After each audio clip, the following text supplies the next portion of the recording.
C'est le prix de l'impact sociétal et environnemental que mène Procivis en lien avec le salon Rent et qui vient récompenser les innovations les plus remarquables en matière justement d'efficacité sociale ou environnementale.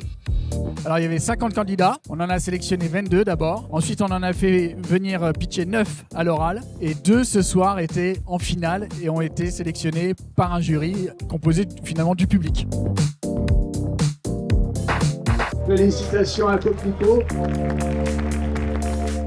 Coquelicot, c'est une solution intelligente de pilotage énergétique destinée aux bâtiments en chauffage collectif. Pour nous, c'était important de confronter notre solution à la réalité du terrain. Cette victoire, c'est aussi une validation du concept, de la stratégie, de la direction qui est prise par Coquelicot. Donc ça nous réconforte. Aujourd'hui, Coquelicot, c'est plus de 30 000 logements équipés. Donc grâce à cette victoire, nous allons pouvoir accroître notre visibilité et aller atteindre cet objectif qui est important pour nous, équiper plus de 100 000 logements d'ici 2 à 3 ans. Aussi, on a été séduit par cette initiative plutôt sur le registre social qui vient nous expliquer que finalement, oui, certes, on vit dans un logement, mais tout ce qu'il y a autour, tout l'environnement, ça compte aussi. Et notamment, le fait qu'il y ait de la vie culturelle, sportive en particulier. Et on voulait aussi mettre la lumière sur cette initiative de nature plutôt associative.